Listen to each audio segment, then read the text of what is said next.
Não, eles adoram falar de bodes e ovelhas. Eles adoram. Tem que ter uma pregação, pelo menos por semana, de uma vez, de eleito e não eleito. Tem que ter. Tem que ter. Agora, não façam a pergunta como que eles sabem que são eleitos. Não, porque eles detestam esse tipo de pergunta. Porque eles não sabem como responder. Não, porque o Espírito de Deus tem sido... Tá, me explica o que é isso. Aí ferrou, aí ele não explica. E olha que eu perguntei, ó, pro Geraldo, pro Cristiano, pro Caleb, pro Ialdo lá, o Soares. Eles não sabem explicar. Não, meu filho, se você for um eleito, você vai sentir no coração. Que bonito, você vai sentir no coração. A explicação que eu dou para a pessoa, se você for eleito, você vai sentir. Isso aí é uma explicaçãozinha safada, não é? Imagine você recebe a notícia do Evangelho da Graça que tem eleito. Aí tu chega na sua família, você não sabe se teu filho é eleito, sua filha, sua mãe. Não sabe. Mas aí que tá detalhe, você vai tentar saber pelo comportamento da pessoa. Aí que é o problema. Você vai olhar as obras dela. Aí você vai olhar o fruto do Espírito. No literal. Aí ferrou. É a mesma coisa que antes. Mesma coisa que antes. Não muda. Eles falam que não olham não, mas olham assim no comportamento. Tanto é que se você perguntar a qualquer classista se Hitler está salvo, praticamente não, mas Hitler não, peraí. Hitler tem toda a característica de um não eleito. Olha só, Hitler tem todas as características de não eleito. É a mesma coisa. É olhar o próximo segundo a carne, não tem jeito. Isso para mim não cola. Um evangelho que você prega salvação e condenação ao mesmo tempo. Que maluquice, que maluquice. Aí a gente pode falar que o cara tem orgulho. Paulo fala, onde está o teu orgulho? Foi excluído. Um cara que é eleito tem que ter orgulho. Eu sou eleito, eu sou melhor que o outro. Já pintou o orgulho. Aí não dá, tá vendo? Como que essa linha de raciocínio não tem absolutamente nada que edifica. E muito pelo contrário, tem muita coisa que é ruim. Como que a mensagem da verdade que vivifica não tem nada que edifica. Qual a edificação que tem você saber que tem bodes e ovelhas salvos e não salvos? Tem edificação aí? Alguém tente achar a edificação. Você saber que tem eleito e não eleito, bodes e ovelhas. Aonde que está a edificação aí? Não tem, né? Agora, a mensagem, que é a palavra de Deus, que traz vida, não edificar em absolutamente nada, tem alguma coisa de errado. Qual o crescimento que dá em eleito? Não tem crescimento, não tem edificação. Muito pelo contrário, tem soberba. Você vai acabar julgando o próximo pelo comportamento. Quer dizer, não tem nada de positivo e não tem mesmo. Pior porque eu já perguntei a algumas pessoas. Eles não conseguem achar algo produtivo. E eu já perguntei assim, o que você ganha pregando eleito e não eleito? O que a plateia ganha? O cara não teve como responder. Realmente não tem mesmo ganho aí. Aí eu falei, mas como que você acha que a palavra correta não tem ganho, notificação? Porque não tem ganho. Não, o problema é que eu fiz uma pergunta para ele, o que era a justiça de Deus, você viu que ele mesmo falou que não ia responder, não tá ali para responder, porque ele não sabe. O outro cara, eu perguntei lá, você quer ver eu provar para você que você é um legalista? Hitler tá salvo, sim ou não e por quê? Pronto, o cara não responde. Você destrói o cara. Você prova para ele que ele é legalista quando ele fala que alguém está condenado, porque alguém só está condenado porque transgrediu a lei, né?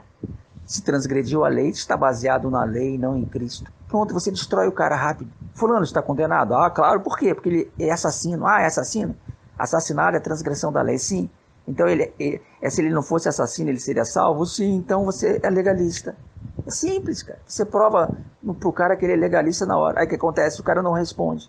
E o outro não respondeu. Ele quis explicar a Bíblia toda, uma simples pergunta, o que era a justiça de Deus, que estava em cima do assunto. O assunto era esse. Ele não respondeu. Porque ele não sabia direito. Aí preferiu não responder. E esse outro cara eu perguntei, só responda, Hitler está salvo, sim ou não e por quê? Ele não responde. Porque você quebra ele. Você prova para ele que o cara é legalista. Tem essa de morrer na cruz, tem o batismo, o lavar pela... Tem o véu, que foi um véu, que toda vez que tem a salvação, foi a reconciliação. Então tem essas duas situações. Tem um reino trazido de volta e uma posse vai entrar nele. O apóstolo Paulo está com uma situação ou de outra. Né? Alguém fala para você batizar aquelas regras, você não cumprir, você vai pro... Como que as pessoas ficam felizes? Regras que elas não vão conseguir, conseguem com a pessoa, é possível. Não, a pessoa escravizada. O evangelho, ele dá herança, não dá terror. O evangelho fala que você foi pago. Se você fizer merda nesse planeta, você vai pagar nesse... Mas o crente quer que o cara que dê a rosca durante 10 anos vá queimar a rosca a eternidade. Não quer que o cara que é ladrão vá pagar uma pena. É isso que é. Agora, se isso é boa notícia, é uma piada. Boa notícia. Exatamente. A princesa Isabel, ela, quando assinou o documento, o cara já era livre, só que ele não sabia. Ele precisava saber. E esse saber é exatamente a salvação no entendimento. Por que ali em Romanos 10 eles estavam tentando praticar a sua própria justiça? Porque eles não sabiam do evangelho ou porque eles não criam. Eles não eram salvos no entendimento. Aí a pessoa que não sabe disso, ela para de auto-justificar, porque ela agora foi salva no entendimento. E essa salvação que o apóstolo Paulo fala que você precisa crer. E as pessoas confundem. Elas acham que é a salvação do que Cristo fez na cruz. Elas não sabem separar uma coisa da outra. É por isso que a gente dá sempre o exemplo da princesa Isabel, para a pessoa ter um parâmetro, para tentar entender o que a gente está falando, né? Mas a questão é o cara usar o cérebro. Como que ele pode condenar alguém se ele não consegue cumprir a lei?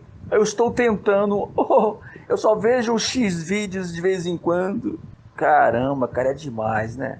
O negócio está tão entranhado na mente das pessoas que elas não conseguem nem raciocinar.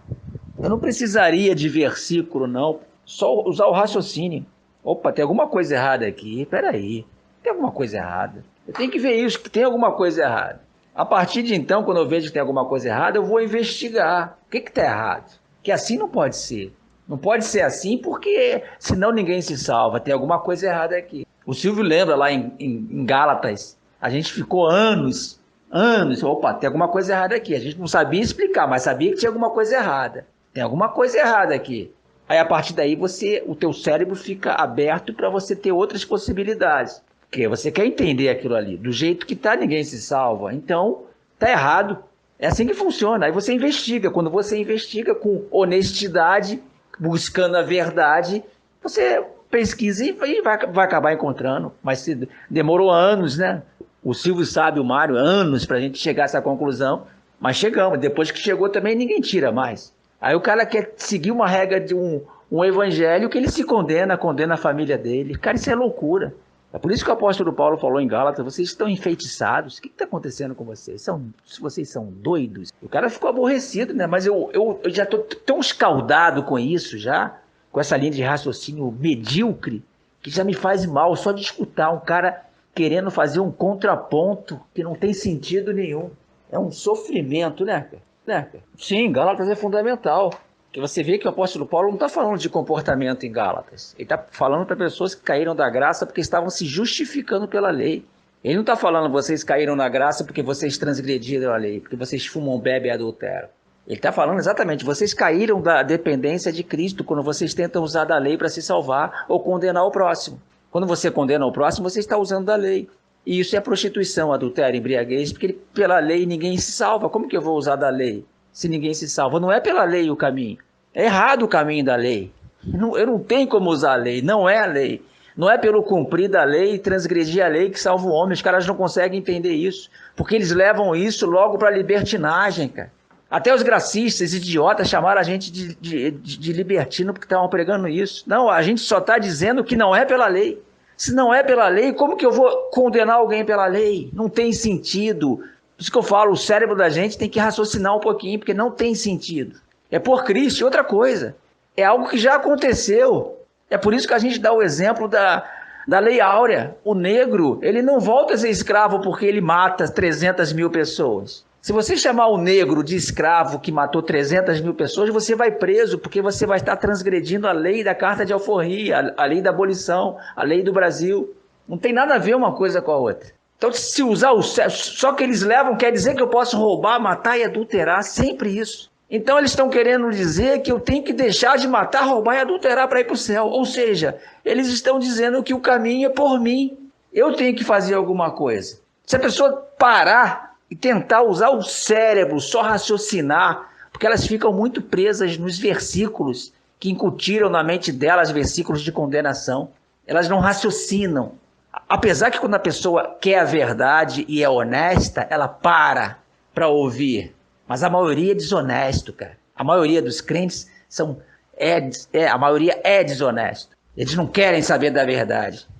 A minoria, eu acho que é por isso que fala que a porta é estreita, né? O problema não é a lei, é se basear na lei. Se baseia na lei, você está em pecado. Então o cara vai se culpado. E é fácil que está aí. Então não fala que não fala que estamos baseados na graça. Mas a coisa é muito assim. Tem como está aí. Você está aí, basear na lei. Que fala, o mundo que a palavra, a carne, segundo a lei. Carne, exatamente. Aí no caso agora, vamos novidade de exatamente o que Paulo fala em sirvo a Deus. Me vangloriou está naquela situação de Adão. Ou então Quer dizer, a situação de, por exemplo, 10 mandamentos, se tivesse na você está certo eu fazer. Agora, servia o quê? A Deus que ele não glorie em nada, aquela situação antiga de fato, lá debaixo da... Se tem esforço, que tem orgulho do homem que ele trabalhou, passa 40, eu conquistar, pois. Aí Paulo chega em Coríntios, fala lá, tão orgulhoso, o legalista está trabalhando, aí Paulo dá aquela bronca em Gálatas, sabemos as obras da lei pela fé, ou pela fé, mas ali está a fé de que o homem não é edificado pelo mérito, ou se o homem não é edificado pelo... E quando a pessoa entende, sei lá, ficou a carne, tem mais mérito. As peças do quebra-cabeça, e é claro, entende? As peças do quebra-cabeça fecham, e quando você vai passar para com mais autoridade, você fala com mais moral, você tá intensifica nada. Quando a coisa fica na subjetividade, tem alguma coisa errada, não está faltando uma peça do que não subir. Um chocados quando te fala que você quer um de adorar a Deus, salvo. Por quê? Salvo exatamente por causa de... Então você está adorando, adorar a Deus, no caso. Exemplo de adoração, salvo. Isso é um de adorar a Deus. A gente coloca umas pessoas, se vê isso, ela tem que passar na faculdade. E da graça. A pessoa consegue salvo, sem problema, naturalmente, você aprova. E hoje é impossível quando a pessoa é graça, o cara pode ir na tua casa, matar sua família, continuar vendendo.